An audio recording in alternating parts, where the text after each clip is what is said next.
फिर गांव आई बहू। हाय रे, वो कल मुही फिर आने वाली है। मैं तो नहीं चाहती कि वो यहाँ आए। अरे तुम्हारे इकलौते बेटे की बीवी है, बहू है तुम्हारी, कोई बेगाना नहीं कि तुम नहीं चाहती कि वो घर ना आए। अरे उसका घर है ये। हाँ है तो, लेकिन याद है ना पिछली बार एक ही दिन के लिए आई थी, गांव की शक्ल ही बदल कर चली गई। इस बार न जाने क्या क्या करेगी। कलावती अपनी बहू रमा के गांव आने से परेशान थी। अरे शहर की लड़की है, गांव आकर क्या कमाल करती है देखिए। रमा रेलवे स्टेशन पर। हाय रे, गांव की जमीन पर पैर रखते ही गोबर की बदबू आने लगी है। कैसी बात कर रही हो? इसी महक को सूंघ सूंघ कर तो मैं बड़ा हुआ हूँ। हाँ, तभी तुम्हारे परफ्यूम का खर्चा इतना ज्यादा है। पति को रमा की बात बिल्कुल अच्छी नहीं लगती। अब कोई आया है क्या रिसीव करने? कोई क्यों आएगा, मेरा गांव है, गली गली की पहचान है मुझे। चलो आगे से टांगा कर लेते हैं। No no no no, last time मेरी कमर लचक गई थी, मैं तो पैदल ही ठीक हूँ।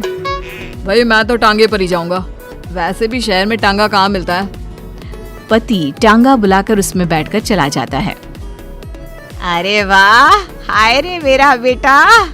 पर बेटा इतना दुबला क्यों हो गया तू? बेटा बहू नहीं आई क्या? अच्छा ही तो है ना नहीं आई, आती तो बस अपनी शेखी झाड़ती रहती शहर की सारी। मुझसे नहीं होता, अभी आती तो कहती। बस तभी बहू की आवाज जोर से आती है। हाय रे, मेरे पैरों में मट्टी लग गई है। क्यों नहीं सरकार को बोलकर आप लोग सड़कें पक्की करवा लेते हैं? छी छी छी छी। कोई तो मेरे पैर में पानी डाल दो। अरे ये कहाँ से आ गई? मैंने तो सोचा था मेरा बेटा अकेला आया है। लेकिन जैसे ही सास की नजर बहू पर पड़ती है तो वो उसके कपड़े देखकर जोर से चिल्लाती है। अरे ये क्या पहन कर आ गई यहाँ? पता भी है कि कहाँ है वो? अरे कैसी लड़की है, बेटा शहर ही छोड़ देता इसे तो। हाँ हाँ, मुझे भी शौक नहीं है इस मिट्टी में पैर मारने का। अरे जा जाकर साफ हो जा और खाना बना ले। माँ जी, अभी अभी चली आ रही हूँ, आज तो खाना आप बना लेती। हाय रे, मैं बना लेती? कहीं की महारानी है क्या तू? जा जाकर काम कर। शहर की होगी अपनी, मेरे गांव में मेरी चलती है। हाँ जा। बहू जाकर नहा धोकर किचन में पैर रखती ही है कि जोर से चिल्लाती है। अरे वो गैस चूल्हा कहाँ गया? और सिलेंडर भी नहीं दिख रहा।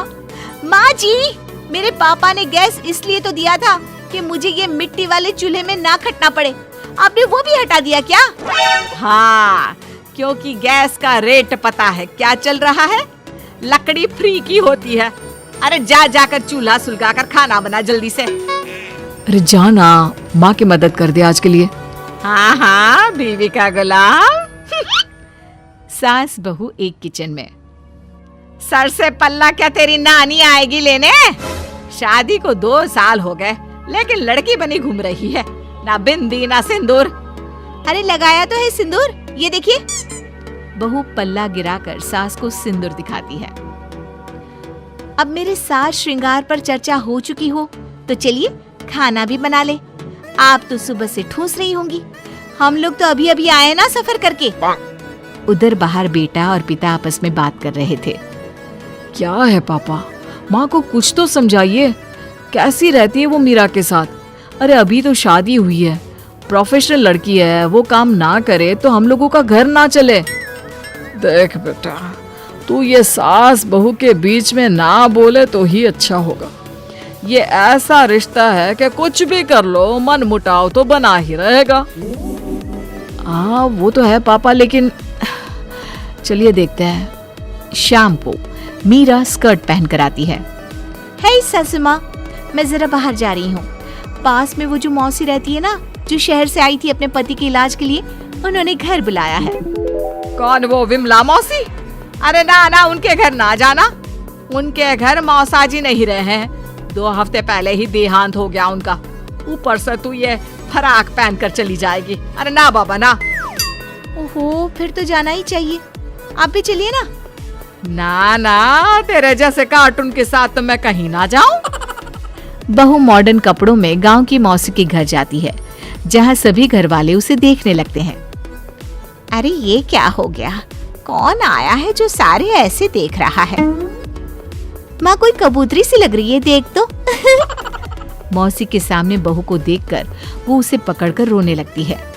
हाय रे बहू, क्या बताए, तेरे मौसा जी नहीं रहे। शहर में तेरे घर पर रहकर मैंने उनका इलाज करवाया, लेकिन मैं बचा नहीं पाई उनको। देखिए मौसी, जो होना था वो तो हो गया, लेकिन अब कैसे चलेगा घर? तभी एक सरकारी आदमी उनके घर आता है। ये विमला देवी कौन है? मैं ही हूँ।